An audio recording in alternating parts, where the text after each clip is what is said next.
This is episode 22 of Hoops Forum, a production of Radius Athletics and a Quick Timeout podcast. I'm Tony Miller, and I'm joined once again by my co-host, Randy Sherman. Big thanks to 323 Sports for sponsoring Hoops Forum. It is camp season. There's still a little bit of time for you to put in your orders for the 323 Sports camp t-shirts. They are moisture management, one color print tees. They're only $6.99 a piece. To order those, visit 323sports.com, or you can contact sales at 323sports.com. They'll be sure to do it right for your sports camp. This is the fourth installment of a series that Randy and I have been talking about, covering the cognitive biases that potentially affect our coaching. If by chance you missed the first few episodes, you can go back and watch those on the Radius Athletics YouTube page or listen to them by searching a Quick Timeout podcast. This week, we're talking optimism bias. What we've typically been doing here is just the beginning, kind of starting with just a general definition of what that is, and then we'll get into how it can potentially be impacting our coaching. I'll say this, Randy, before I ask you to define optimism bias as coaching, but this is what I have found is this takes like a real mental effort exercise on our part as coaching to really identify these. I feel like you can get to the point where you're like, man, I don't know. And you just kind of keep going on your merry way. And the long-term effects that I'm seeing can be really like paralyzing to your program.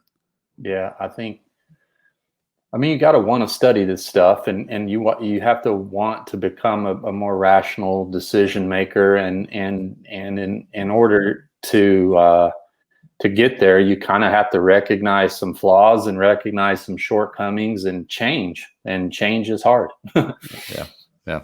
All right, so let's go ahead and start with it. Just in your own words, what is optimism bias? In my own words, I would say it's sort of like, as human beings, we have a natural tendency to be optimistic, to think that the future will be better than the past, or the present. I guess would be my own words, and like that sounds like. I mean, maybe a lot of things I'm going to say today sound like I'm trying to be like a downer, or like trying to tamp down some of the things that coaches have that serve them well, like a go-getter type spirit or something that serve them well. But research suggests that optimism, about 80% of humans present with optimism bias, that we believe the future will be better than the present or the past.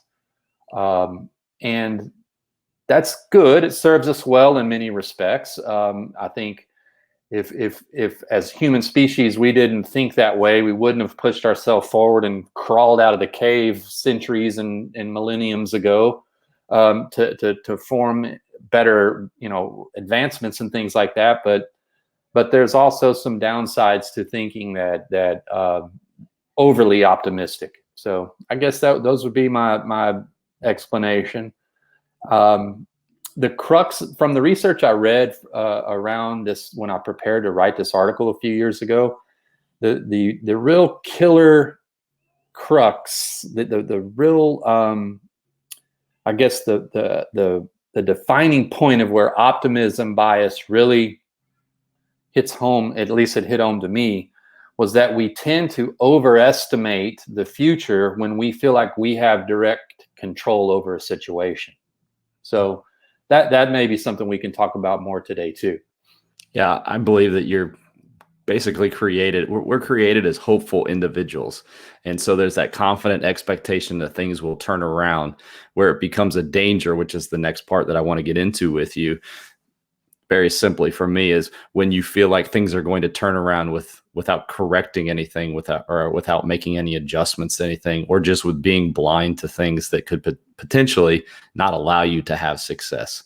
Yeah. Hope I didn't steal your thunder there. What do you feel like are either the biggest danger or some of the dangers in our coaching as it applies to our coaching of having optimism bias, or ignoring the fact that could be impacting the way that we're running our programs or coaching our teams? Well, let's start big big picture items first before we get into like maybe things on the court. I'm just talking about being as a leader, as a director of a basketball program, head coach, high school, college, pro, whatever organization that you're in charge of. I think the biggest danger has to do with sort of like staying realistic about where your team and program are on the competitive ladder. I think it can impact goal setting. I think that that it can also lead to sort of short-term thinking that makes us make decisions that maybe feel right in the short term but don't serve us well in the long term. So those are some dangers, I think, of being overly optimistic. That are sometimes our goals, and there's nothing wrong with having high goals and high expectations, but there's also like maybe a timeline element, or there's also like an idea of like when, what is a realistic outcome for our team. And I think optimism bias sometimes creates this disconnect between what coaches believe could happen and what actually has a chance of happening. Do you feel like there's reasoning behind that disconnect? I think maybe the simplest way to put that is what you said, kind of like what reality is to what our perception is.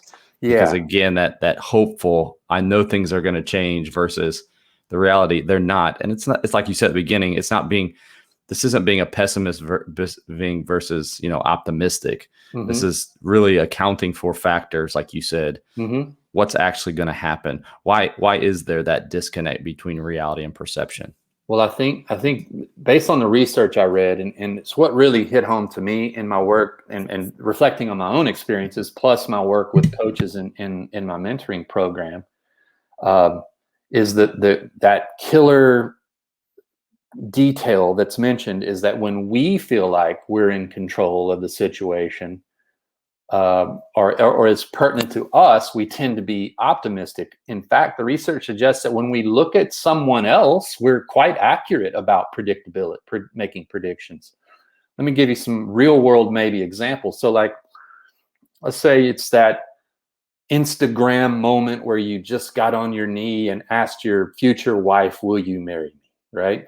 And as you hug and embrace and walk away, and someone said, hey, you're going to get married. Cool. Congratulations. What do you think the chances are that you and your fiance in 10 years will be divorced? At that moment, when you're full of bliss and love, you would say 0%. But like, that's not the reality. But if I say maybe you watched a friend engage and you're like, oh man, like that, I can't believe they're getting married. Like that's not going to work. So that's maybe a real world example of like, there's evidence to suggest that we as human beings will, when asked like, what's the likelihood you think that you'll get cancer? And we'll say like 18% or something. Well, cancer rates are much higher than that. Like, so we tend to be overly optimistic when it involves us, when it involves me, when I feel like I'm in control of the outcome. I'm not going to get divorced because I'm going to be a good husband. I have found this special relationship. I have found, like I'm a good human. No one would divorce me because I'm going to, be whatever. But like that's just not in line with reality. I've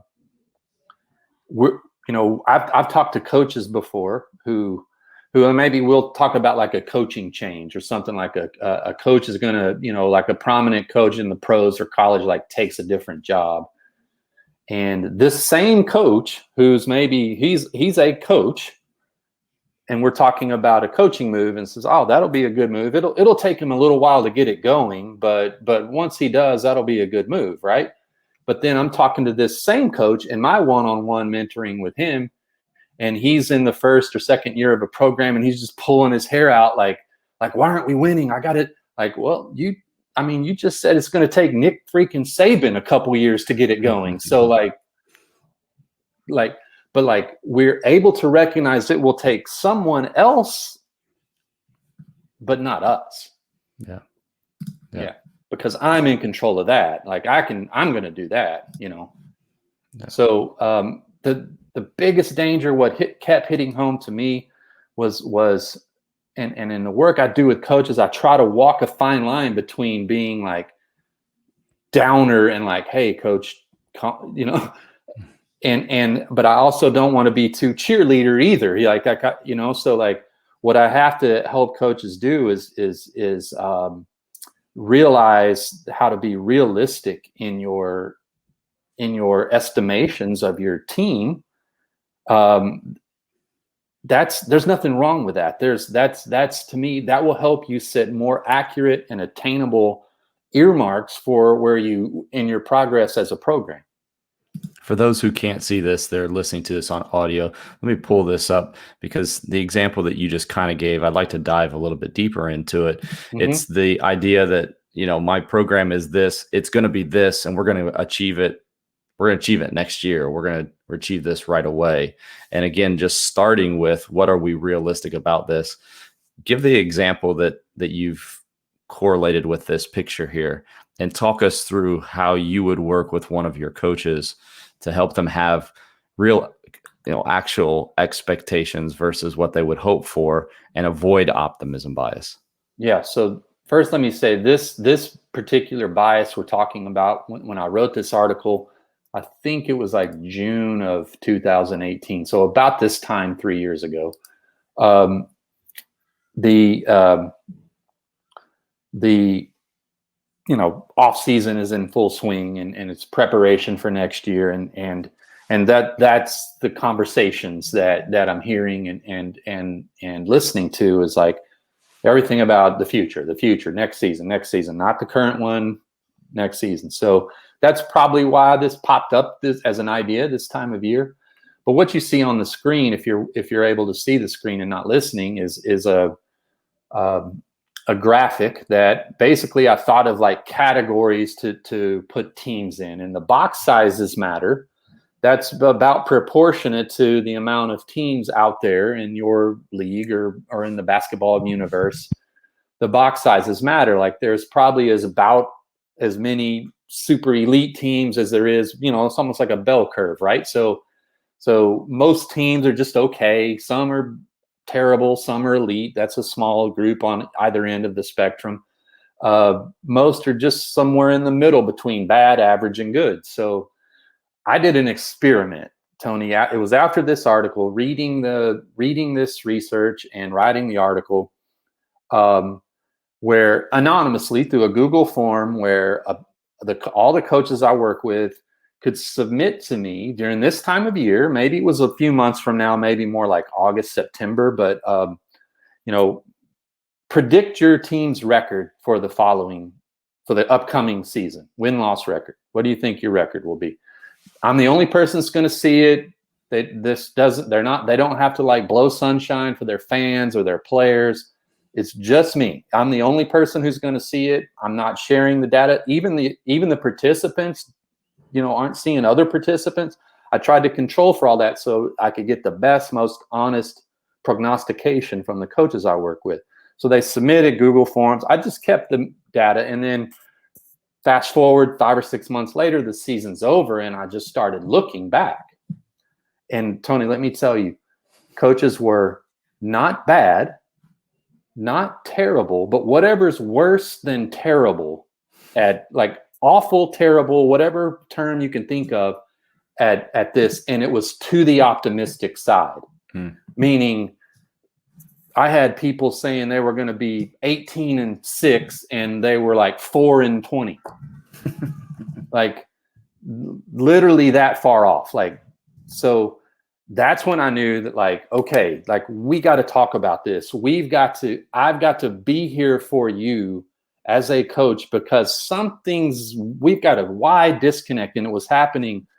Male coaches, female coaches, boys teams, girls teams, college, high school. Now I don't want to slam dunk on all my coaches that I work with. Some of them were many of them were close, plus or minus a few games. But I was pretty blown away by the amount of people that were not only off, but like far off. Hmm.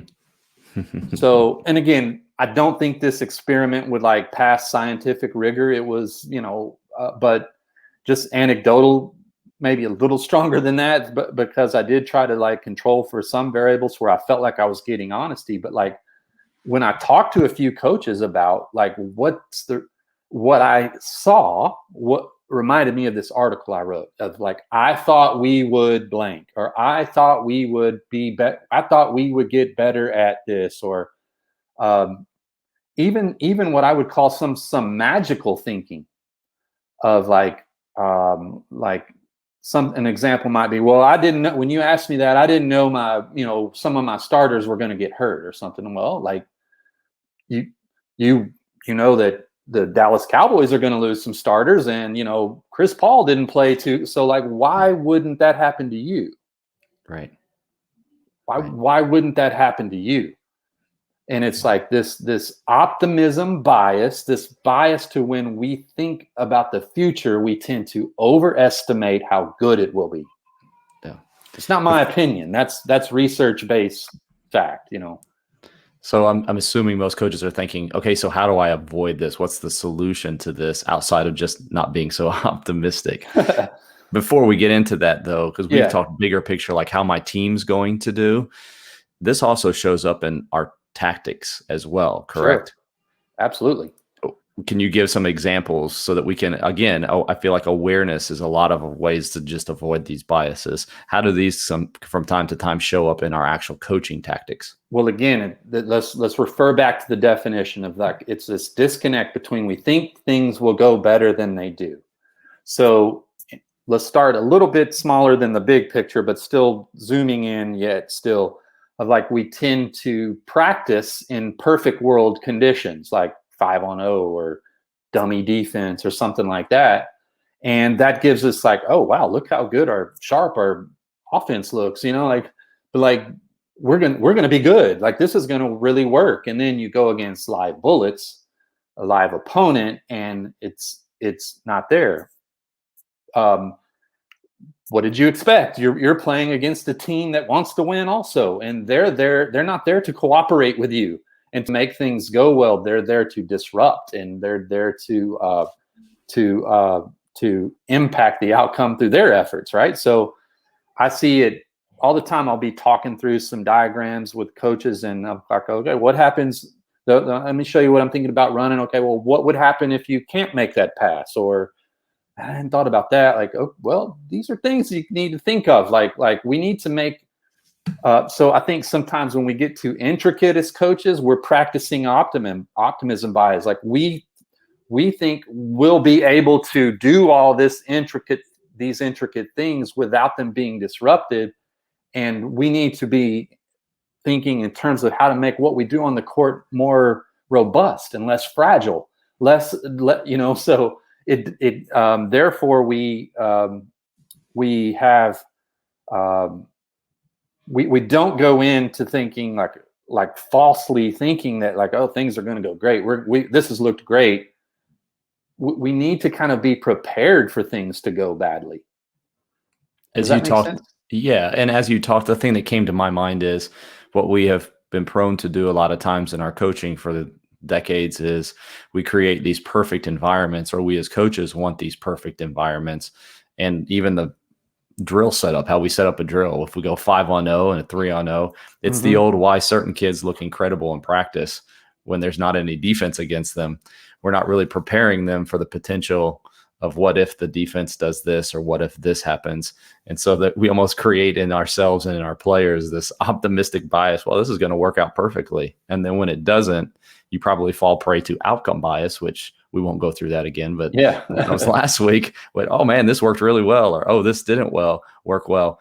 Oh, we must need to scrap something, or we need to change something, or whatever. So I mean, and I think that kind of transitions us to this last part that we want to talk about is how do I avoid this? So what's the solution to this, or what are the solutions, whether it's looking big picture at my program or the tactical side of things? How do I make sure that I'm not falling prey to optimism bias? Well, I think just, I don't want to, it seems like I give the same answer every week when we talk about this, but first knowing that it's a thing helps. I think that's always, it seems to be my pat answer, but like I know that it's a thing. We can protect against our optimism bias by being just aware that it exists. But I would say that, if I had to give one piece of advice about how to prevent it, would be to just look at past experiences and learn from the experiences of others, right? So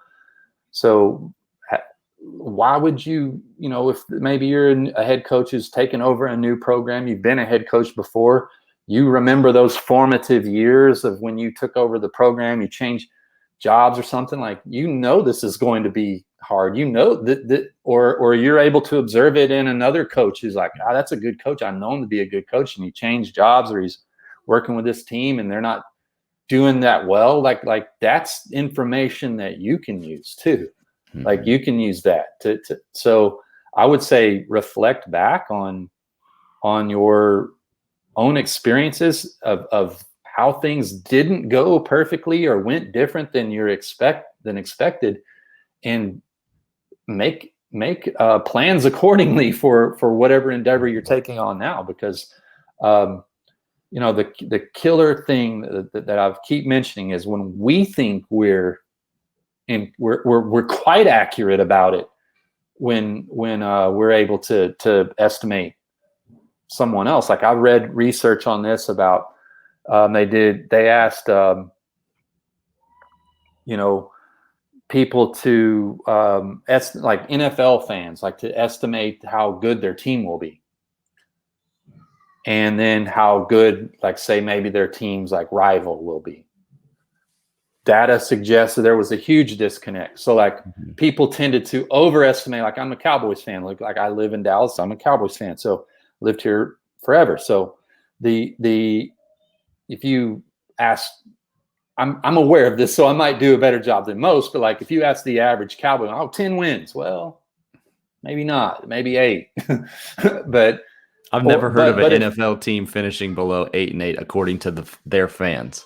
Everybody's right. At least finishing 8-8. Yeah. So, but if you said how the Redskins are going to do, right, I would probably do better. Yeah. Because I don't have that emotion involved, that attachment, that emotion, and who's more attached to their team than the coach of the team, yeah. Right? Like, but you would think, this is what I couldn't get through my head when I ran the experiment with my coaches, is you would think the coach in charge, who knows that my girls can't dribble with their left hand, who knows we shoot 22% from 3, would be able to accurately predict that, like, no, we're going to be bad, but didn't happen. Yeah. Yeah. But you could predict your team down the highway who has the same afflictions, like, oh, they're going to be bad. Right. But yeah, I hear it a lot when, like, I talk to coaches who maybe, like, they take over an underperforming, and they want to talk about the coach that they replaced and say, like, that guy, he didn't, their practices were this and that, and they didn't really do much. And like, it's a good job, but the coach I'm replacing, he was, and then fast forward 4 months, and I'm like, yeah, maybe that dude was doing the best he could. Yeah. Yeah. I think of the example that you gave earlier, like of a player getting hurt. This is what keeps coaches up at night, those that are trying to avoid this kind of thing, because you have to account for a lot of different factors. And then you also have to be prepared for when that thing does happen. And I think sometimes it can be just you're looking through these rose-colored glasses of how things are going to be. And then when something, especially for younger coaches, when something goes wrong, they're blindsided and it can completely derail a season. Yeah. So instead, just being prepared for those things, asking older coaches, what has happened to you in the past? What are some pitfalls, for teams that you do have a lot of talent? Well, we should win the championship this year. Okay, maybe go and ask some other coaches what things have derailed your seasons from when you had really good teams. So it's like you said, just being aware of it, but then also a step further than that is like, be prepared for those things. Yeah. And you can't be prepared for everything, but you can be prepared for if a player goes down, somebody else is available and somebody else has been trained and prepared to take over that spot. Could be as simple as that. So yeah, one of the things that I did as a coach, I didn't always do this, but I learned over the years with experience, is I started, even though everyone around me, all the other sports programs in the building and everyone I talked to did it differently, I stepped out and I decided, like, I was not going to do, like, okay, you five, y'all are my starters, y'all turn to green, everyone else get in white, and day after day after day of this starters and backups mentality. I was very intentional about just, instead of, like, say I've got a 12-person roster of, like, these are my 5 starters, these are my 7 backups, and they're in different classes, if you will, of, like, we have 12 players. We have 12 players, and everything we did, 3-on-3, 4-on-4, was snake curved, S curved, where, like, our backups got nearly equal reps and within equal quality of reps as starters. Now, I get asked all the time, do you think that impacted the chemistry between your 5 starters? And I was like, nah, not really, because what ended up having is I ended up having 12 potential starters, right? So when inevitably what happens is someone turns an ankle, someone gets suspended for disciplinary reasons, someone dyes their hair purple and joins a rock band, or whatever happens that causes sort of the attrition, I didn't have to go to one of those backups and go, oh God, is she gonna, oh no, like, this girl that I've been neglecting and haven't been giving reps to all of a sudden rises to this class of starter. So to me, that was I didn't know it at the time, but, like, to me, that was a reflection of someone learning about optimism bias and learning to be just a wee bit pessimistic about what we need to survive the march that is a season, right? Yeah, that's good. So that's optimism bias. There's more online about this. By the way, if you want some more that goes along with the things that we're talking about, these are all on the Fast Model blog. They have basically Randy's articles that he's been referring to, as well as our live videos. So you can go back and watch those. Those are part of the series that we have here. We were 4 in. I keep doing this to you, so you should be prepared for this by this point. Where should we go from here, Randy? I think we need to go to action bias. Okay, so next week, next Friday, we'll be back here, same time, same place, to talk about action bias. Last thing before we wrap up, wanted to thank our sponsors over at Sideline Interactive for partnering with us here at Hoops Forum. You may be wanting to increase your revenue there with your sports program, or just improve the look of your gym. Sideline Interactive is the leading manufacturer in scores tables and scoreboards, video display boards for high schools and colleges around the country. To find out more about those, visit sidelineinteractive.com. Appreciate all of you who have joined us this week and have been along with us for this series here on cognitive biases and coaching. If by chance you missed any part of the show, you can go back and watch the whole thing at Radius Athletics on YouTube, or you can listen to the audio version just by searching a Quick Timeout podcast. Thanks for tuning in. Appreciate Randy and all he does for us. We'll talk to you again next week.